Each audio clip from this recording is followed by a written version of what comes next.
Bonjour Pierre Mananti. Bonjour. Donc merci d'inaugurer avec nous ce nouveau format de vidéo sur la chaîne à travers ce premier entretien.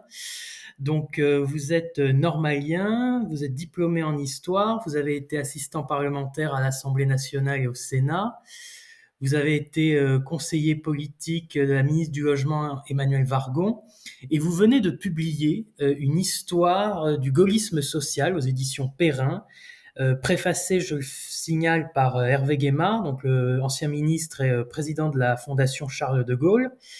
Et donc votre livre, Histoire du gaullisme social, trouve ses racines dans le 19e siècle, on va y revenir, à travers différentes influences qui ont pu toucher la famille de Gaulle et le jeune Charles de Gaulle, jusqu'à l'élection présidentielle de 1975 qui voit la victoire de Jacques Chirac et, si on élargit un tout petit peu, les élections législatives de 1997 qui vont marquer un tournant décisif dans l'histoire du gaullisme social, qui est une famille très particulière du gaullisme. Alors une première question, comment en êtes-vous arrivé là? Comment en êtes-vous arrivé à vous lancer dans la rédaction de cette histoire du gaullisme social, d'autant que vous vous êtes créé une difficulté supplémentaire parce que le gaullisme n'est pas un corpus doctrinal, comme le marxisme par exemple. Alors certes, le général de Gaulle nous a laissé beaucoup d'écrits très intéressants sur la forme comme sur le fond, mais il expliquait par exemple dans le fil de l'épée que si on arrive dans une bataille avec un plan tout préconçu, eh bien il y a toujours un facteur qui fait que l'on est surpris. Et il disait d'ailleurs, la politique, ça n'est rien d'autre que l'art des réalités.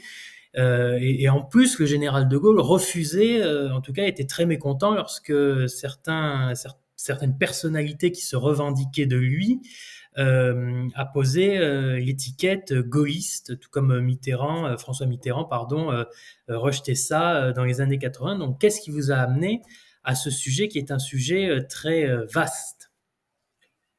Alors, merci à nouveau de m'inviter dans cette émission et puis ravi de te répondre à cette première question un petit peu sur moi et sur mon parcours. Alors, vous l'avez dit, je suis normalien. En effet, j'ai fait des études en histoire et j'ai travaillé notamment sur la politique énergétique et la diplomatie de Georges Pompidou, président de la République. Et notamment la question des continuités et des ruptures avec la politique énergétique et la diplomatie qu'avait pu mener le général de Gaulle à son époque. C'est un travail que j'ai fait il y a quelques années maintenant, qui a été dirigé par Olivier Viorca, un grand spécialiste de la résistance, d'histoire de la résistance, et puis Frédéric Attal, un professeur d'histoire qui enseignait également à l'ENS à l'époque et qui était un spécialiste de l'Italie contemporaine et justement de la diplomatie dans la seconde moitié du XXe siècle. Et ce travail m'a fait réaliser que, contre l'image qu'on donnait assez souvent de Georges Pompidou en continuateur de la politique du général de Gaulle, en héritier légitime, incontesté, au contraire, il y avait eu, dès l'origine du mandat de Georges Pompidou et tout au long du mandat de Georges Pompidou, deux lignes au sein de la droite gaulliste, ceux qui disaient Georges Pompidou est le digne successeur, et tous ceux qui, ils sont nombreux, et parmi lesquels les gaullistes sociaux, trouvaient qu'il n'était pas le continuateur, il était au contraire le fossoyeur du gaullisme. Et il y a un nom assez éclatant, celui de René Capitan, qui était garde des Sceaux du général de Gaulle, qui était une grande figure de la droite française, qui avait été ministre du CFLN, qui avait été une grande figure parlementaire, et donc garde des Sceaux du général de Gaulle à la fin des années 60. Et donc cet élu d'envergure au sein de la famille gaulliste en 1969, lorsque Georges Pompidou est élu, d'abord, à un moment, il pense lui-même se présenter lors de l'élection présidentielle de 1969, et puis il en est dissuadé par son entourage, et ça montre bien qu'il y avait des interrogations chez les gaullistes. Et puis, lorsque Georges Pompidou est élu président de la République, il publie un journal à la première page duquel il titre « Résistons à Georges Pompidou, nous les vrais gaullistes ». Et donc, ça m'a interpellé parce que je me suis rendu compte que contre l'image qu'on avait finalement du gaullisme comme un bloc monolithique, un ensemble dans lequel il n'y aurait jamais eu de contestation, en fait, il y a plutôt des gaullismes qu'un gaullisme. Et ça répond partiellement à un sujet que vous avez évoqué, qui est, il n'y a pas vraiment de définition du gaullisme, comment on y travaille, c'est quoi ce corpus de texte, c'est quoi cette idée, c'est quoi le gaullisme.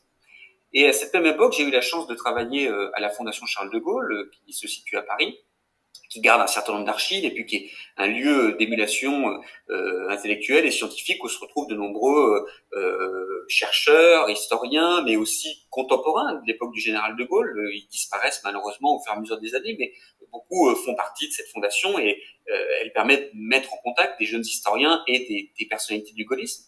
Et donc, à cette époque, grâce à quelqu'un qui s'appelait Gilles Le Béguet, qui nous a quittés il n'y a pas très longtemps, qui était un professeur d'histoire à l'université de Nanterre et qui a longtemps été le président du conseil scientifique de cette fondation, Gilles Le Béguet m'a encouragé justement à travailler sur ce sujet des gaullismes au pluriel.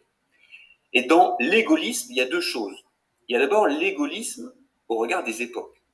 Le gaullisme de la guerre, quand De Gaulle est le chef de guerre de la France libre, n'est pas le gaullisme de la 4e République, quand De Gaulle, de 1946-47 jusqu'à 1954-55, s'oppose à la 4e République, crée son parti, le Rassemblement du peuple français, et ça n'est pas non plus le gaullisme de la 5e République.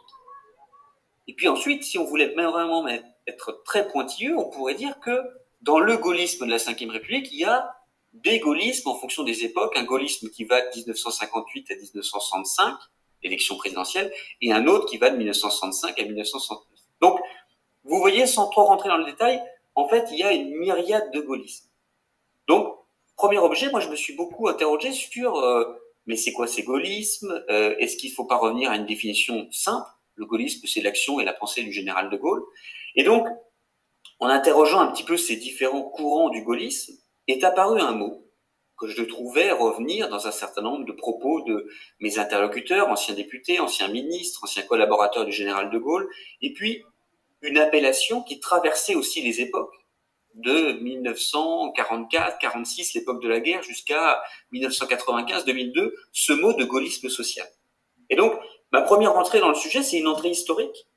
Quelle place a ce gaullisme social, dont on a parlé pendant 50 ans, 1944, 46, 1996, quelle place de ce gaullisme social dans la grande histoire du gaullisme, à laquelle ont contribué des gens comme Serge Bernstein, qui a écrit donc son histoire du gaullisme il y a maintenant une vingtaine d'années.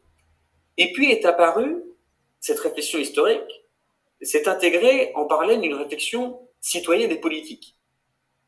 Le contemporain de 2022 que je suis, et vous l'avez rappelé, j'ai un parcours qui m'a amené à travailler au Parlement, à l'Assemblée, au Sénat, dans les cabinets ministériels. Je me suis rendu compte que cette appellation de gaullisme social était employée aujourd'hui encore par un très grand nombre de personnalités du spectre politique.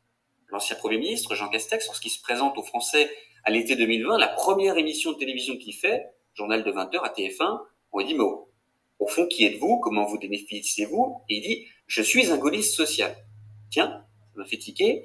En 2022, le Premier ministre choisit cette appellation et ce mot de gaulliste social pour se définir. Qu'est-ce qu'il met derrière? Et qu'est-ce qu'il met derrière? La question est d'autant plus importante que, en 2022, je ne sais pas vous et je ne sais pas les auditeurs de cette émission, mais moi j'ai eu l'impression à écouter les débats que tous les candidats étaient gaullistes. De l'extrême gauche, Jean-Luc Mélenchon était-il le nouveau général de Gaulle en s'opposant à l'asservissement de la France à l'OTAN? Mais entre guillemets, genre pour les propos qui ont pu être tenus. D'Anne Hidalgo, qui allait se recueillir à Colombey-les-Deux-Églises sur la tombe du général de Gaulle. D'Arnaud Montebourg, candidat putatif, qui mettait au premier rang de ses revendications politiques la question de la participation, grande œuvre sociale du général de Gaulle, jusqu'à la droite. Quasiment tous les candidats à la primaire se sont revendiqués du gaullisme.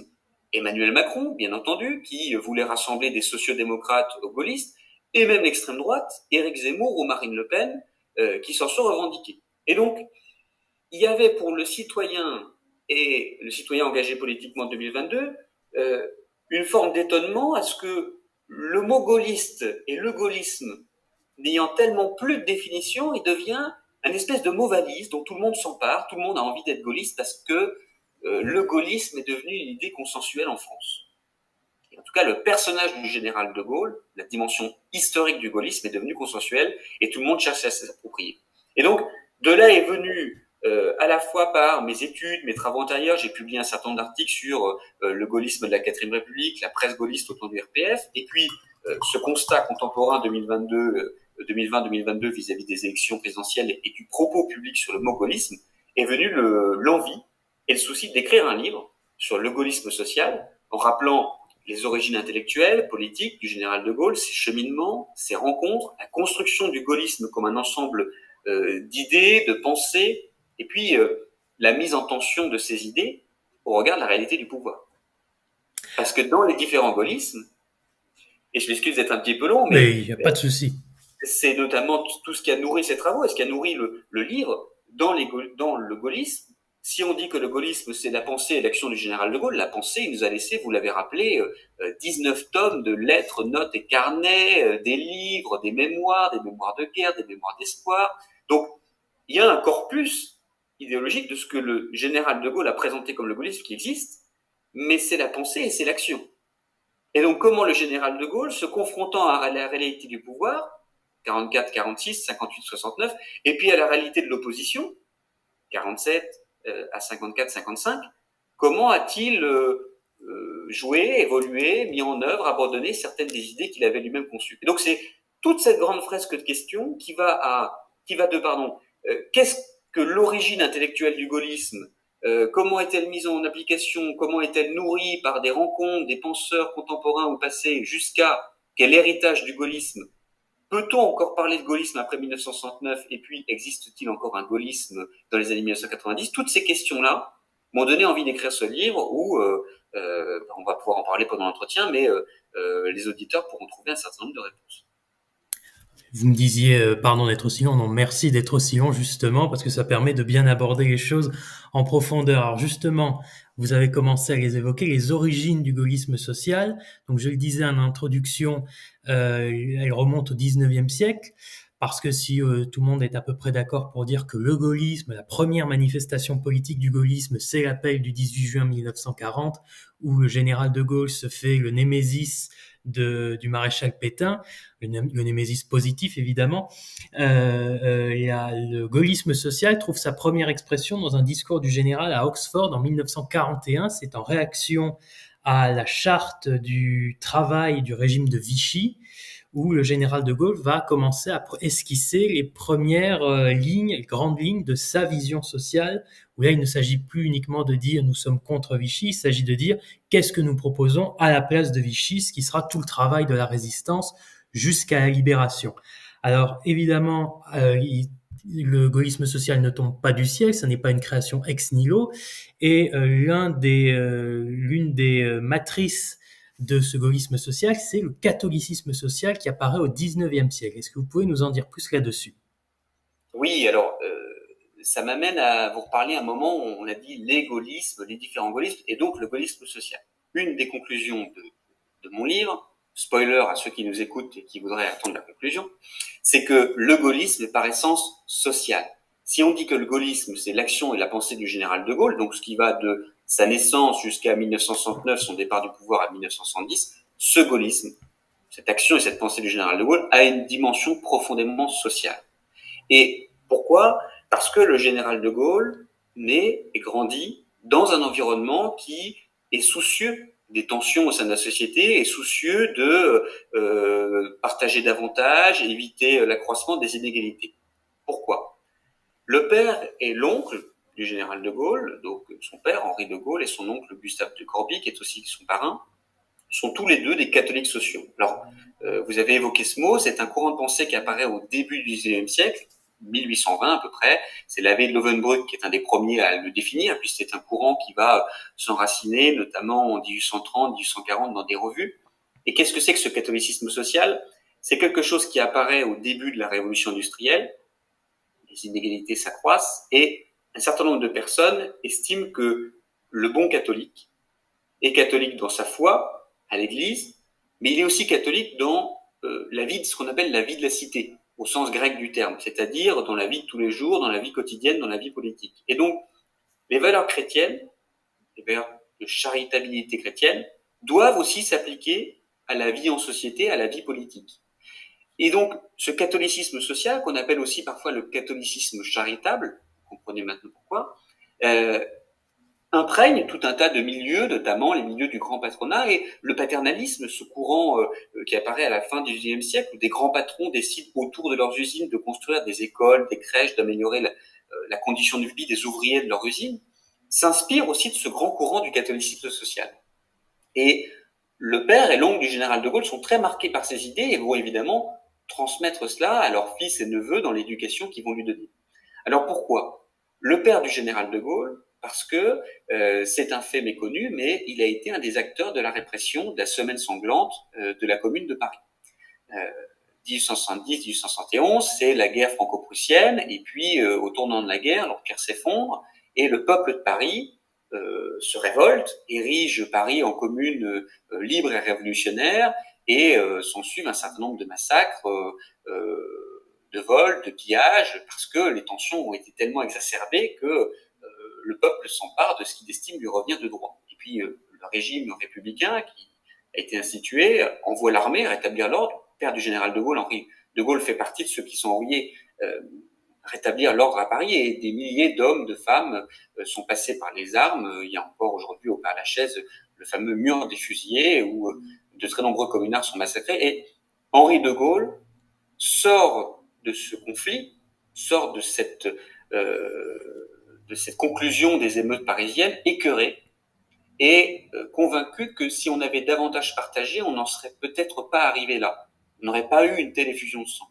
Et il est d'autant plus marqué qu'un père jésuite qui a beaucoup compté pour lui, qui s'appelle le père Olivin, a justement fait les frais de cette révolte et été massacré par les communards. Il participe quelques années après. La Commune de Paris a créé une conférence, la conférence Olivin, qui existe encore aujourd'hui, qui rend hommage à ce père jésuite. Et donc il est vraiment profondément marqué par l'idée que cette effusion de sang est née des injustices sociales au sein de la population française. Et l'oncle du général de Gaulle, Gustave de Corbie, qui est donc aussi son parrain, comme je le disais, lui est un intellectuel, c'est un juriste, il est professeur à la faculté de droit à Lille, et c'est l'époque tournant du 19e siècle et du 20e siècle où on commence à avoir une législation sociale. Que fait-on pour un travailleur malade? Que fait-on pour un travailleur qui s'est blessé au travail? C'est l'apparition de la législation sur les accidents du travail. Que fait-on pour les travailleurs retraités? Tout ça n'existe pas à cette époque. Ça nous paraît une évidence aujourd'hui avec la sécurité sociale, le modèle des retraites, mais toutes ces questions-là, à l'époque, ne sont pas traitées, et c'est un peu chacun sa situation en fonction de son entreprise, de sa ville, sa communauté. Et donc, tous les deux nourrissent chez le général de Gaulle une interrogation sociale, un sentiment qu'il y a en France un problème social. Et puis en même temps, les années passent. Moi, j'ai, pour les besoins de ce livre, relu les fameuses lettres, notes et carnets, les 19 tomes qu'on évoquait tout à l'heure, pour comprendre un petit peu la psyché du général de Gaulle, son rapport aux choses, à la société. Et finalement, il parle très peu dans sa correspondance privée ou dans ses notes de la question sociale en France.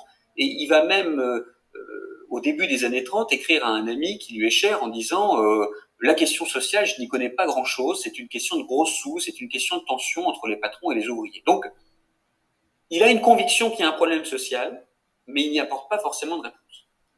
Et puis De Gaulle, dans les années 1930, vous avez évoqué le fil d'épée, c'est l'auteur d'un certain nombre de livres, c'est notamment l'homme des théories sur la mécanisation des armées françaises. Il propose qu'on abandonne la cavalerie et qu'on se dote de régiments de blindés.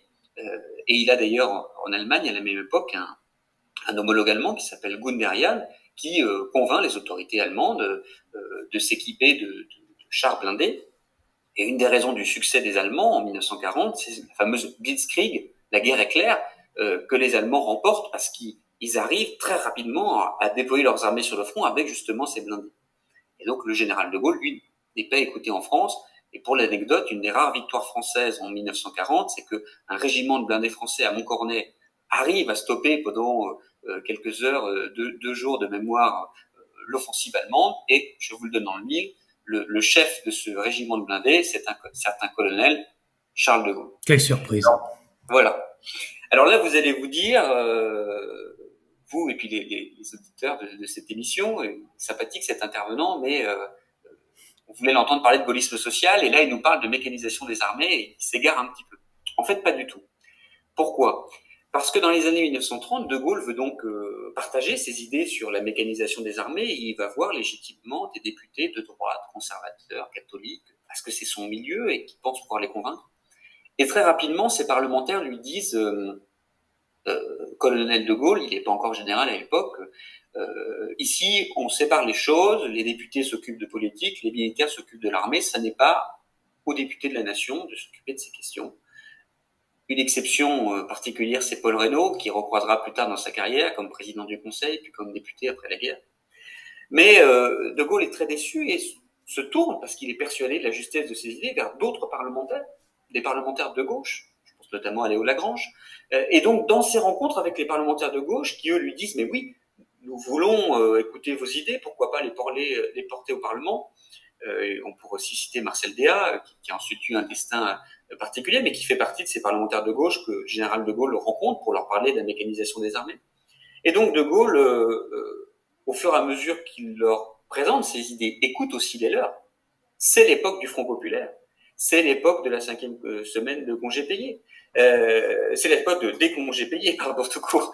Donc, apparaît à ce moment une interrogation sociale politique chez le général de Gaulle qui se dit, mais effectivement, n'est-on pas avec le Front populaire en train de passer un nouveau cap politique? Et on sait d'ailleurs qu'à cette époque, le colonel de Gaulle rencontre Léon Blum, meneur du Front populaire, et les récits qu'on en ont fait font les deux hommes le courant ne passe pas, le contact n'est pas établi, et donc le général de Gaulle ne participe pas à l'aventure politique du Front populaire, mais les choses auraient pu être différentes.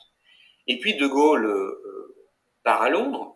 Je ne ferai pas le récit de voilà son vol avec Geoffroy Chambon-Courcelles, l'appel du 18 juin, et la première année du combat. Jean-Louis Crémieux-Briac, qui est historien, mais qui a aussi surtout été un contemporain de cette France libre, raconte dans ses mémoires à quel point la première année est surtout une année de combat, une année militaire. La priorité, c'est s'opposer à Vichy sur le terrain, c'est être la France qui continue de combattre, et Churchill reconnaît d'ailleurs De Gaulle comme le chef des Français qui continuent le combat. Mais arrive 1941, et on commence à envisager que se passera-t-il dans une France libérée? Qui gouvernera la France libérée? Et à Londres, certains des Français qui résistent ne croient pas en De Gaulle.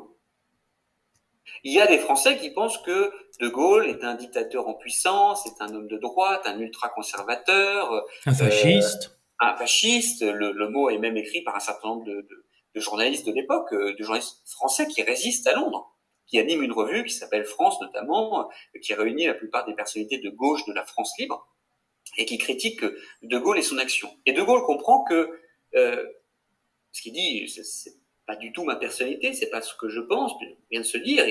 Il a grandi dans un modèle catholique social, il a rencontré des parlementaires de gauche, il veut rétablir la République.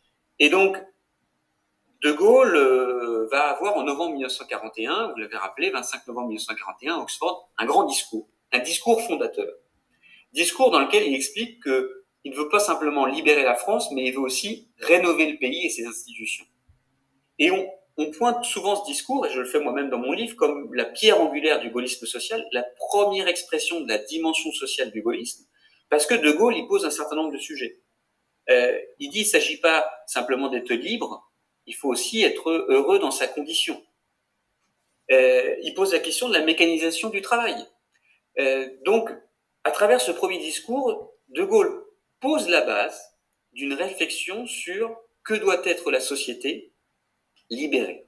Et tout au long de la guerre, ceux que ça intéresse trouveront dans le livre une version détaillée de cette histoire, mais De Gaulle va multiplier en 42, en 43, des discours, des propos sur la République sociale, la démocratie sociale, les réformes à mener à la libération. Et il est nourri dans cette réflexion par des personnalités de gauche. Je pense notamment à Georges Boris, qui avait été directeur de cabinet avant-guerre de Léon Blum, qui avait un moment été pensé pour être le directeur de cabinet du général de Gaulle à Londres. Et lui et d'autres personnalités vont apporter au général de Gaulle des idées sociales, des idées de réforme sociétale. Et puis, il y aura quelques années plus tard le programme dit des jours heureux du Conseil national de la résistance qui va lui aussi suggérer un certain nombre de réformes sociales et sociétales au général de Gaulle. Et en 44, quand il arrive à Paris, été 44, libération de Paris, et qui prend la tête du gouvernement provisoire de la République française, le GPRF, le général de Gaulle va mettre en place un certain nombre de réformes qui justifient le fait que le gaullisme soit par essence sociale.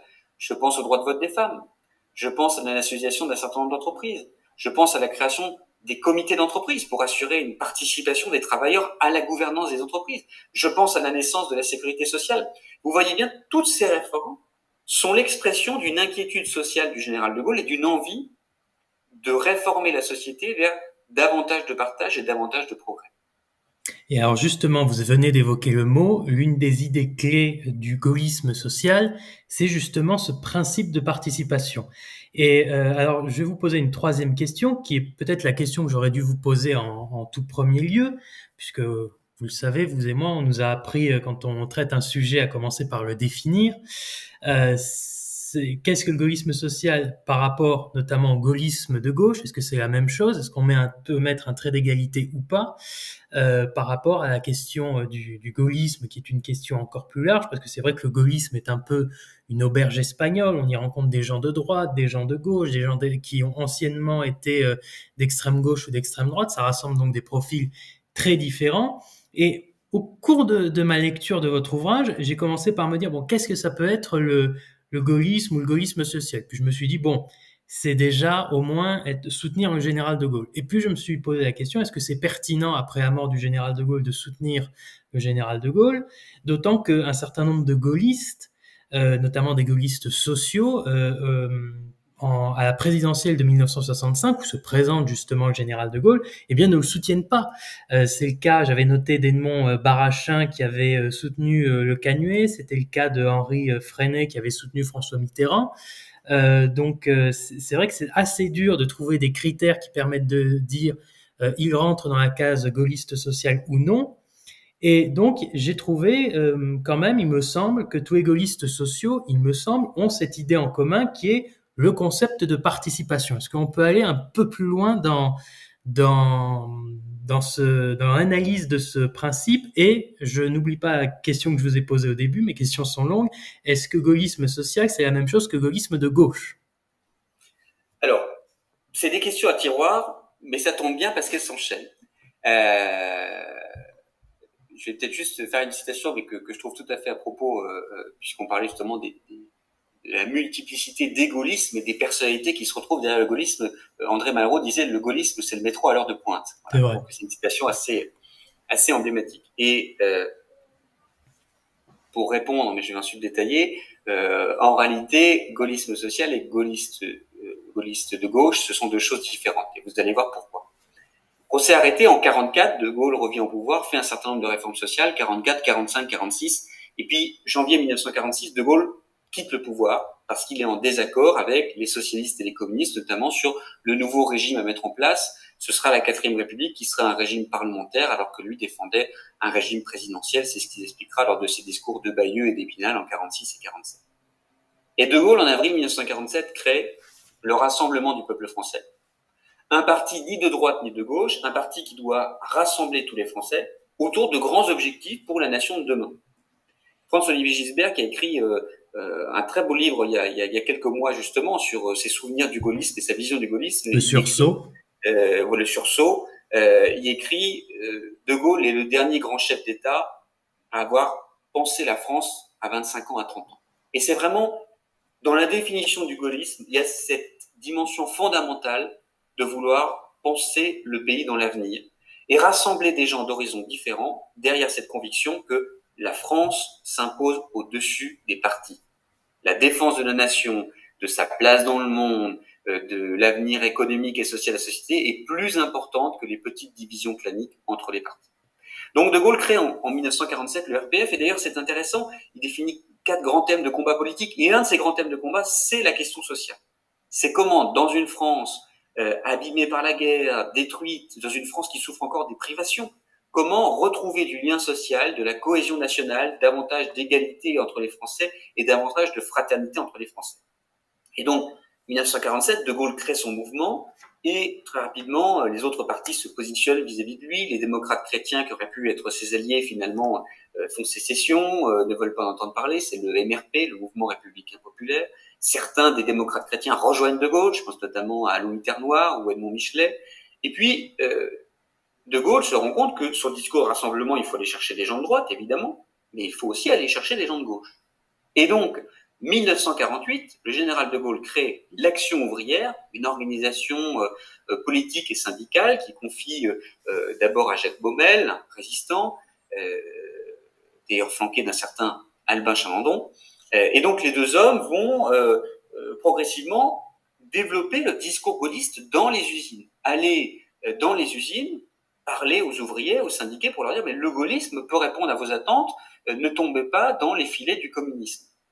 Et en miroir de cette action politique vers les ouvriers et vers les usines, le général de Gaulle va développer un discours, le discours de l'association capital-travail et l'idée de la participation. C'est de là vraiment qu'on le date, 1947-1948. D'où est-ce que ça vient? De Gaulle a lu un auteur du XVIIIe siècle qui s'appelle Frédéric Leplay. On est au XVIIIe siècle, c'est l'époque de Proudhon. Donc Proudhon, la société avance quand deux forces s'opposent, le capital et le travail. Le XIXe siècle, c'est aussi Marx et Engels, la naissance du marxisme et du communisme.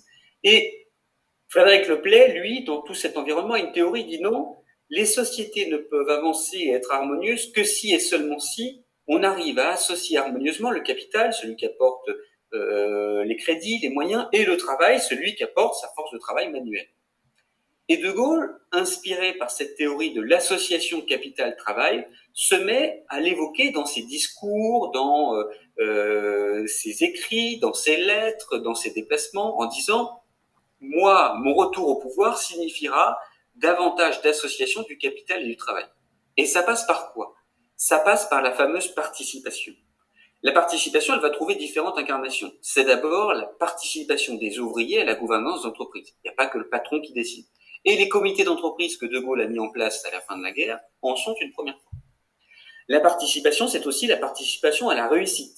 Si l'entreprise réussit, le salarié doit en toucher une part de réussite. Et j'avance un petit peu dans le temps. Traversée du désert, 54-58, De Gaulle abandonne son propre parti, le RPF, parce que il n'arrive pas à revenir au pouvoir, il refuse le jeu de la 4ème République. 58, De Gaulle revient au pouvoir, mais 58, et janvier 1959, une des premières ordonnances que De Gaulle, président de la République, il est élu en décembre, une des premières ordonnances que De Gaulle, président de la République, prend, c'est une ordonnance pour créer la participation, créer le principe de participation et d'intéressement qui fait que les ouvriers et les travailleurs français seront intéressés, participeront à la réussite des entreprises. Donc, vous voyez comment on est passé d'une idée, l'association capital-travail, à un concept économique, la participation, et finalement une application pratique, la participation et l'intéressement en 1959.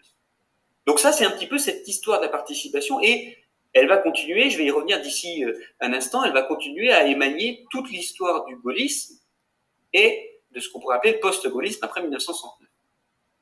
Donc De Gaulle, en 1948, va chercher des gens de gauche, des ouvriers, des syndicalistes, des socialistes, des communistes, et ce discours séduit certaines personnes.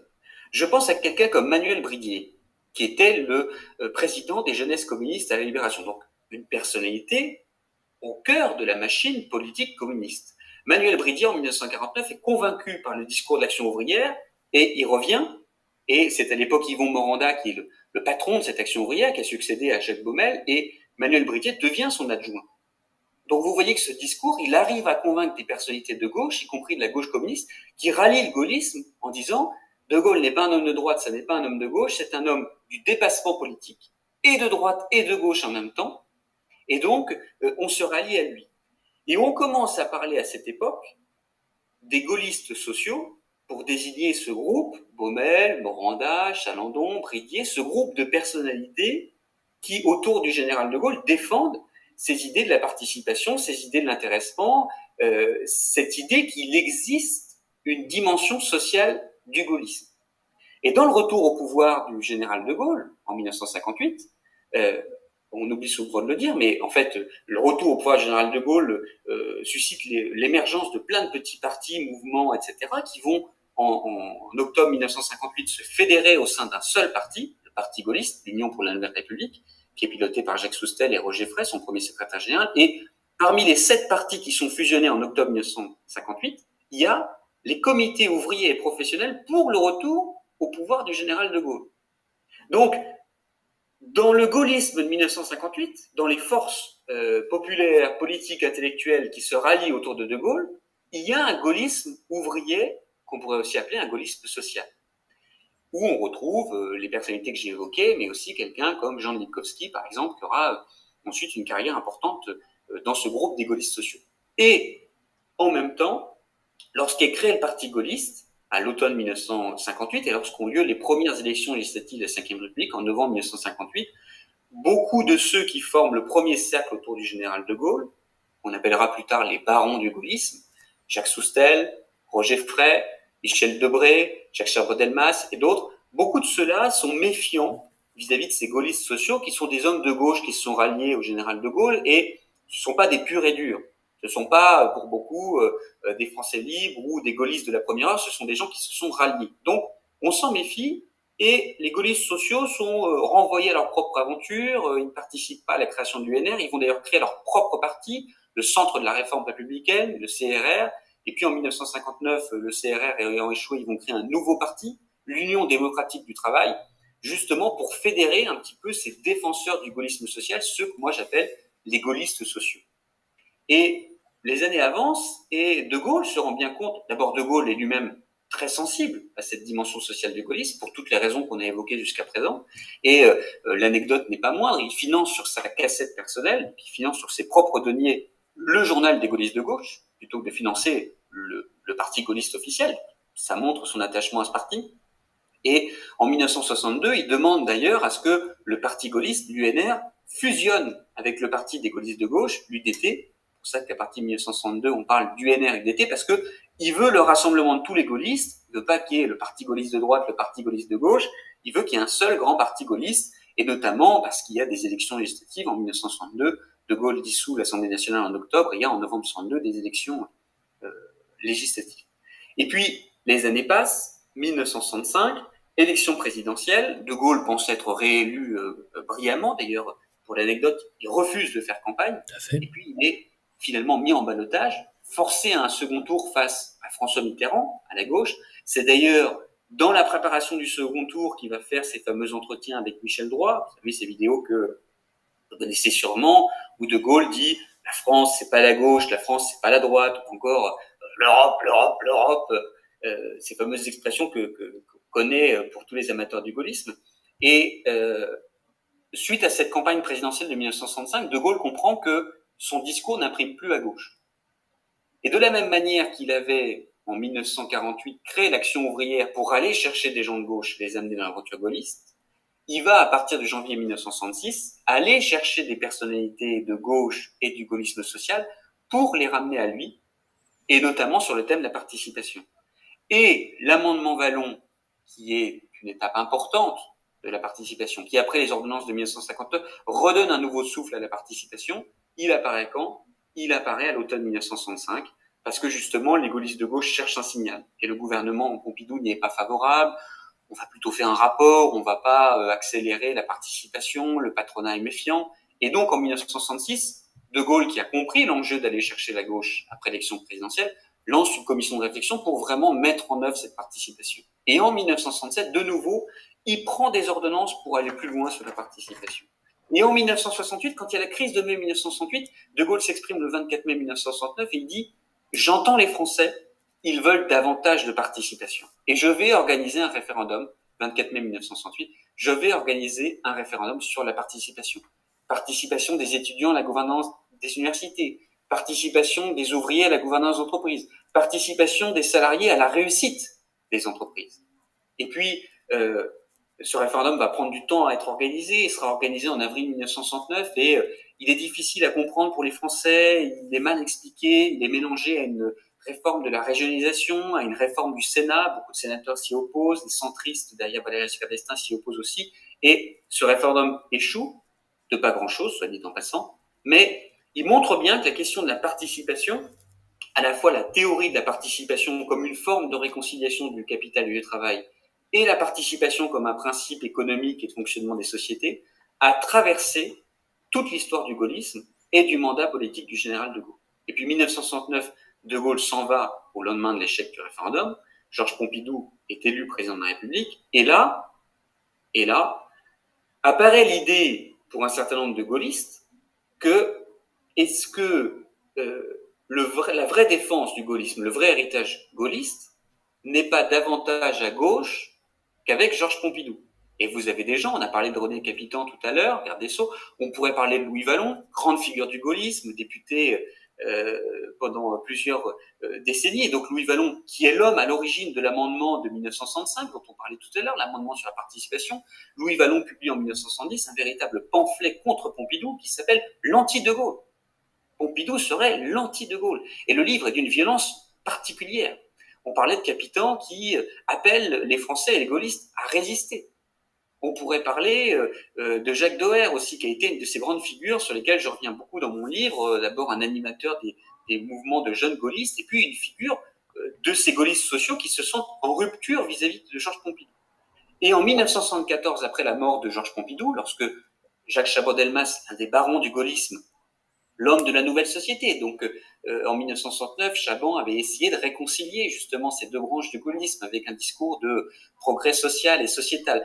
Lorsque Chaban, qui est le candidat officiel du parti gaulliste en 1974, est trahi par Jacques Chirac et par 42 députés et ministres, c'est l'appel des 43, qui préfèrent choisir Giscard que Chaban, eh bien de nouveau, ces hommes du gaullisme social, ces gaullistes sociaux, se sentent trahis, pensent que l'héritage gaulliste a été trahi une première fois par Pompidou le libéral en 69, une deuxième fois par Giscard le libéral en 1974, et donc ces hommes-là vont pour certains rejoindre la gauche. Vous avez des personnalités comme Léo Hamon, comme Jean Charbonnel, qui vont avoir des aventures politiques avec la gauche.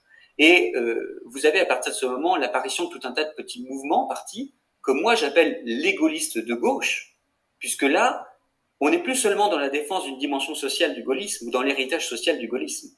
On est véritablement dans l'idée que le gaullisme est à gauche, ou que pour défendre honnêtement l'héritage gaulliste, il faudrait aller à gauche. Alors, arrive un débat sémantique. Est-on encore gaulliste quand on soutient François Mitterrand lors de l'élection présidentielle de 1974 ?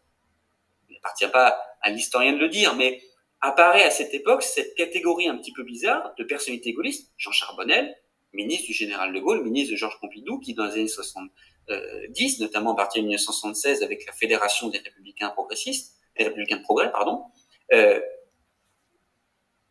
participe au congrès de la gauche, participe aux initiatives du programme commun, participe même à un congrès du Parti socialiste, en disant il faut que les gaullistes pèsent dans cette grande recomposition de la gauche qui va des communistes jusqu'aux radicaux. Les gaullistes y ont leur place et ils doivent défendre l'héritage social du gaullisme. Donc, ça montre bien qu'on est passé des défenseurs des théories sociales du gaullisme à des personnalités de gauche du gaullisme, qui étaient fédérées dans un espèce de magma où se trouvaient des gaullistes historiques inspirés par le catholicisme social, et puis en même temps des personnalités de gauche socialistes ou communistes. Je pense notamment à l'avocat Henri Torres, qui a été ensuite sénateur, défenseur dans les années 1920, au début de sa carrière, d'anarchiste, personnalités qui se retrouvent dans ce club des gaullistes sociaux. Et on passe dans les années 70 à des gaullistes de gauche qui défendent des candidats de gauche, en 74, en 81, aux élections présidentielles, aux élections législatives, qui font des listes communes avec la gauche et qui vont défendre ce gaullisme de gauche. Et pourquoi c'est important de faire cette distinction ? Parce que le gaullisme social ne disparaît pas complètement. Et très rapidement, Jacques Chirac, qui fonde en 1976 le RPR, le Rassemblement pour la République, qui devient le nouveau parti gaulliste, le parti de rassemblement de la droite gaulliste, il comprend l'intérêt de faire exister une droite gaulliste, une droite sociale au sein du RPR. Et il va y avoir, dans l'histoire du RPR, de 76 à 95, des animateurs d'un gaullisme social. Et c'est pour ça que c'est important de distinguer les deux, c'est-à-dire qu'il y a des gaullistes, à partir de 1974 en particulier, il y a des gaullistes sociaux qui font vivre l'idée d'une droite sociale au sein du RPR.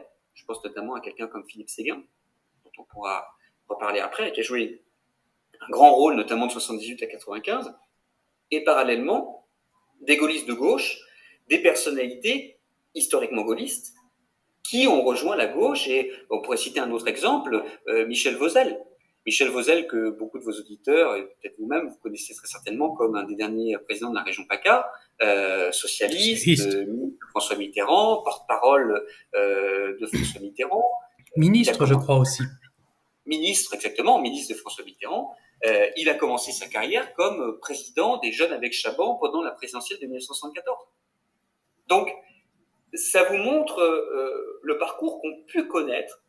Alors, parcours de conviction, d'opportunisme, ça dépend des personnes. C'est une des conclusions de mon livre, c'est sûrement aussi un mélange des deux. On n'a pas évoqué le parcours de Michel Jobert. Michel Jobert, secrétaire général de l'Élysée sous Georges Pompidou, puis son ministre des Affaires étrangères, un gaulliste, un des hommes de l'application de la politique de grandeur du général de Gaulle sous Georges Pompidou. Michel Jobert soutient Mitterrand en 1981 et devient son ministre du Commerce extérieur. Donc, vous avez des personnalités gaullistes qui passent à gauche, et vous avez en même temps des gaullistes qui, au sein de la droite, font vivre l'idée que la droite ne peut réussir que si elle est sociale.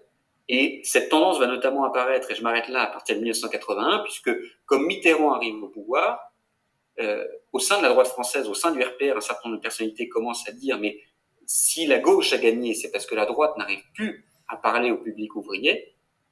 Donc, il faut retrouver un discours de droite sociale, et ces gens-là, ils s'appellent Philippe Séguin, ils s'appellent Jean Mipkowski et de nombreux autres qu'on pourra évoquer. Tout à fait. Et d'ailleurs, vous faites bien apparaître dans votre livre que les gaullistes sociaux ont été très perturbés dans les années 70, non seulement par la mort du général de Gaulle, mais également par l'union de la gauche, c'est-à-dire l'union entre les radicaux, le Parti socialiste et le Parti communiste, où là, on a une force vraiment d'opposition extrêmement puissante. Les élections législatives de 78 se jouent à très peu. Et finalement, avec le retour de la gauche au pouvoir, avec ses réussites et avec ses échecs, ça redonne un souffle aux gaullistes sociaux à droite, notamment autour de la personnalité de Philippe Séguin, qui est sans doute la figure de proue de ce gaullisme social, qui va notamment connaître son apogée avec le référendum de Maastricht, où là, première dans l'histoire de la République, il débat à la télévision avec le président Mitterrand, c'est sous le dôme de la Sorbonne, si je ne dis pas de bêtises, où là, il y a un grand débat sur le traité de Maastricht, où le clivage, là, pour le coup, n'est pas tellement social, mais plus, quoique, est un combat sur le prisme souverainiste. Et ça, c'est vraiment l'heure de gloire, si je puis dire, de Philippe Séguin, qui est d'ailleurs le seul, avec Pasqua, le seul grand opposant en interne à Jacques Chirac, et qui va finalement connaître pas une sortie de route, mais qui va voir ses ambitions interrompues en plein milieu des années 90. Oui, alors vous avez raison, on est parfaitement dans la continuité et puis dans l'amorce de la fin, dans le crépuscule du gaullisme social. Philippe Séguin, c'est une personnalité qui émerge en 1978, lors des législatives 1978. Il est élu député des Vosges, soit dit en passant, un département qui connaît les prémices de la désindustrialisation, avec la concurrence notamment dans le secteur textile de l'industrie et du commerce asiatique. Et donc Philippe Séguin émerge sur la scène nationale comme une des grandes personnalités de cette droite sociale, comme un des grands défenseurs de besoins de réformes sociales. Et il va notamment les appliquer lorsqu'en 1986, pendant la première cohabitation, il devient ministre des Affaires sociales et de l'Emploi. Et en étant actif sur ces questions de l'emploi, le statut des travailleurs précaires, le statut du travailleur frontalier, la question du licenciement, la question du chômage, la question de l'embauche, en étant très présent sur ces sujets, il va devenir véritablement l'homme qui, au sein du RPR, est le spécialiste des questions sociales. Et il va connaître, à partir de 86-88, notamment avec son bilan ministériel, une espèce d'apogée au sein de la droite française. Et puis en 1988, Jacques Chirac perd de nouveau l'élection présidentielle, après avoir perdu celle de 1981, face à François Mitterrand. Et au sein de la droite, se pose la question, n'est-il pas temps de se débarrasser de Jacques Chirac? Et vont naître, soit dit en passant, le même courant apparaît au sein des centristes, souhaitant se débarrasser de Valéry Giscard d'Estaing. Et ce courant, qu'on appelle le courant des rénovateurs, puis quelques années plus tard des néo-rénovateurs, va fédérer des personnalités diverses et variées, François Léotard, un certain François Bayrou, Philippe Séguin, tous ces hommes-là, toute cette jeune génération du centre et de la droite veulent un petit peu pousser leurs aînés dehors. Et Philippe Séguin va, pendant toute cette séquence, en 88, en 89, en 90, en 91, coup sur coup, tenter d'abattre Jacques Chirac et de le remplacer au sein des instances du RPR. Alors, a-t-il une ambition présidentielle? Son biographe, qui a écrit un excellent livre qui s'appelle Arnaud Tessier, qui est aujourd'hui le président du conseil scientifique de la Fondation Charles de Gaulle, et qui était un de mes professeurs à l'école normale, Arnaud Tessier estime que il voulait pas forcément abattre Jacques Chirac, il cherchait plutôt la reconnaissance du père spirituel, et il voulait être le chef du parti pour justement accompagner Jacques Chirac. Et puis ensuite, ils ont eu leurs désaccords, leurs querelles, et au fur et à mesure des combats et des rivalités, cette recherche de reconnaissance s'est transformée en plutôt duel à mort. Et donc, Philippe Séguin tente d'abattre Jacques Chirac. Il manque à plusieurs reprises sa cible. Pourtant, son discours sur l'idée que la droite ne pourra réussir que si elle est une droite sociale gagne de plus en plus de poids au sein de la droite française. Et puis, 1992, vous l'avez rappelé, c'est Maastricht. Philippe Séguin est l'un des premiers à défendre un retour à l'idée gaulliste de l'Europe, à l'idée d'une Europe des nations, à refuser une Europe fédérale et à y préférer une Europe qui reconnaisse justement les indépendances et les particularismes de chacun. Et donc, il va mener ce combat souverainiste pendant plus d'1 an, notamment avec Charles Pasqua, ce qui va étonner beaucoup. Je pense notamment à Jean Charbonnel qui dit mais comment Pasqua, qui à l'époque a fait l'objet d'un certain nombre d'articles et est accusé de fréquenter des leaders d'extrême droite et de pousser une union entre le RPR et le Front National, comment Pasqua peut-il s'allier avec Séguin, l'homme d'une tendance gauche du gaullisme, d'une tendance sociale du gaullisme, comment ces deux hommes peuvent-ils s'allier? Et en réalité, ils s'allient parce qu'ils ont en commun le combat souverainiste contre Maastricht. Et vous l'avez dit, la grande heure de gloire de Philippe Séguin dans ce combat, c'est son discours face à François Mitterrand à la veille du référendum de Maastricht. Donc, ça montre quelle place prépondérante a gagné Philippe Séguin dans ce combat de Maastricht au sein de la droite. Et puis, Maastricht est perdu, c'est un échec pour Philippe Séguin. Les élections législatives de 1993 sont une victoire pour la droite, nouvelle cohabitation, mais François Mitterrand appelle à Matignon-Édouard Balladur, l'homme des privatisations d'entreprises, le représentant d'une droite libérale. Philippe Séguin ne s'y retrouve pas. Il est par ailleurs envoyé prendre la présidence de l'Assemblée nationale, l'hôtel de la Sey, d'où il dénonce la politique d'Édouard Balladur. Il parle d'un Munich social en 1994, ce qui est quand même une expression terrible. Quand très violente.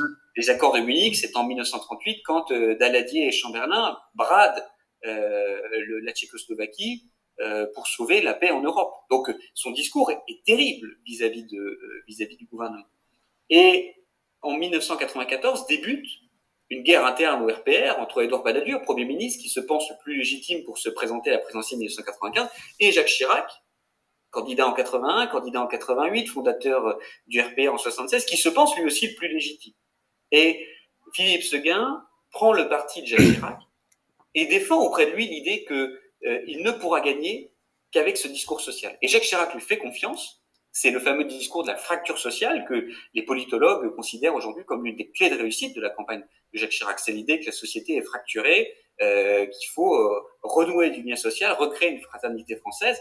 Et notamment, il va avoir par le discours de la fracture sociale, il y a un grand discours qui est écrit par Henri Guénaud, qui à l'époque travaille, Henri Guénaud, Franck Borotra et Philippe Séguin. Et ce discours à 6 mains va vraiment inspirer Chirac, instiller une dimension sociale au discours chiracien et amener Jacques Chirac à gagner l'élection présidentielle de 1995.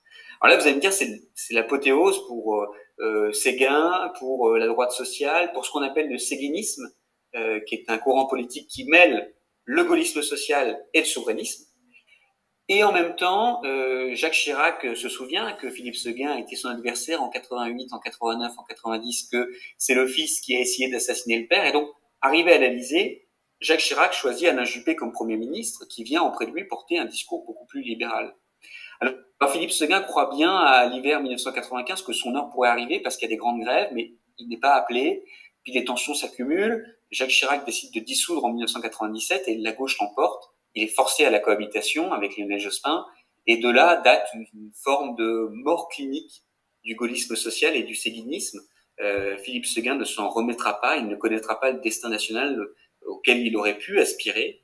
Et pourquoi je parle de mort clinique? Parce que moi, j'ai décidé de m'arrêter dans ce livre. C'est un livre d'histoire, donc j'ai décidé de m'arrêter en 1995-97 sur cette séquence-là, parce que c'est un travail qui s'est nourri de la consultation d'archives, d'un certain nombre d'entretiens, et je pense qu'étudier l'histoire au-delà, on est déjà dans un temps très présent, c'est difficile d'apporter de l'objectivité. Donc, je me suis arrêté sur la séquence 95-97, mais j'ouvre en conclusion, un nouveau spoiler pour ceux qui nous écoutent, pour ne pas divulgacher, comme on dit en français, l'omniprésence du mot de gaullisme social dans le débat politique moderne montre que le gaullisme social est dans un état de coma.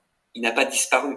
Les théories du gaullisme social, l'association capital-travail, la nouvelle cohésion sociale, la fraternité, l'intéressement et la participation sont évoquées par tout un tas de personnalités.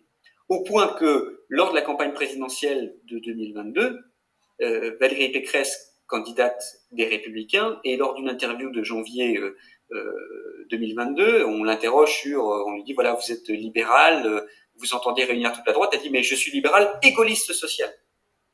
Alors, je mets de côté, est-il possible d'être gaulliste social et libéral? C'est une question à laquelle chacun répondra, mais après l'exposé que je viens de faire sur les grandes théories du gaullisme social, je pense que c'est difficile. Mais au-delà simplement du sujet de la posée des deux termes, ça montre bien l'importance capitale que joue encore ce mot de gaullisme social dans le spectre politique moderne. Jean Castex, Premier ministre, se revendique. Gérald Darmanin, ministre de l'Intérieur, été 2020, pareil, remet sur la table la question de la participation. D'autres candidats évoquent, je parlais d'Arnaud Montebourg à gauche, évoquent la question de redonner une nouvelle forme à l'intéressement et à la participation. Donc ça montre bien que si l'aventure de Philippe Séguin prend un coup d'arrêt terrible en 1997 et ne permet pas au gaullisme social de déployer ses ailes sur la scène nationale, pour autant, il appartiendra aux historiens de demain, peut-être d'ici 25 ans, dans une version augmentée de mon histoire du gaullisme social, ou peut-être d'autres historiens, je le souhaite, de s'intéresser à cette survivance du gaullisme social et aux autres formes qu'il a pu prendre.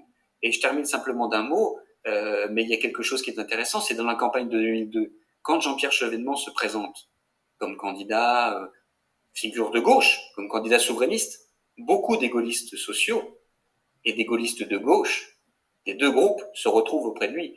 Les gaullistes sociaux, parce que derrière Philippe Séguin, ils ont partagé son combat souverainiste. Et pour beaucoup, ils retrouvent chez Chevènement le combat souverainiste et la dimension sociale du gaullisme.